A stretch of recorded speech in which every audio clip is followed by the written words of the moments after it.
Hey guys, আজকে সকাল সকাল বাড়ি থেকে বাজারের ব্যাগ নিয়ে বেরিয়ে পড়লাম বাজারের উদ্দেশ্যে। একটু মাছ কিনবো।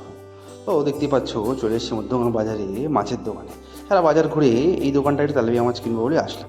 তার আগে বন্ধুরা, ভিডিওটা ভালো লাগলে প্লিজ চ্যানেলটাকে সাবস্ক্রাইব করে দেবো ও ভিডিওটাকে অবশ্যই লাইক করে দেবে। তো তেলাপিয়া মাছ এখানে চলে এসেছি। এখানে বড় বড় তেলাপিয়া রয়েছে। তেলাপিয়ার মধ্যে আরও অনেক মেশানো ক্রস মাছ রয়েছে। যাই হোক, আজকে বাড়িতে 4 জন রয়েছে, তো সেই জন্য 4টে তেলাপিয়া এনেছি। বেশ কালো বড় দেখে তেলাপিয়া, এগুলো খেতেও ভালো হয়। 4টে তেলাপিয়া ওয়েট ওই 420-25 গ্রাম মতো তোমার হচ্ছে। তো তেলাপিয়া মাছ নেওয়া হলে টাকা মিটিয়ে ঠিক তার পাশেই এই দিদির দোকানে চলে এসেছিলাম মাছটা কাটতে গিয়ে।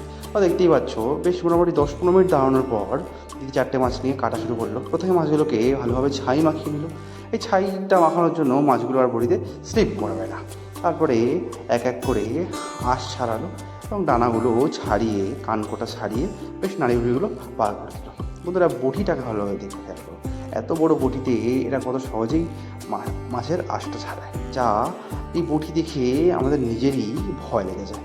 এসবই হচ্ছে অভ্যাসের কথা। দেখো, মোটামুটি মাছ ছাড়ানো 4টে কমপ্লিট হয়ে গেছে। এবার মাছটা ধোয়ার পালা।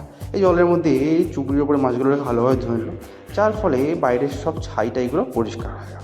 তারপর আর হ্যাঁ, এই 4টে মাছ কাটার দাম মাত্র 10 টাকা।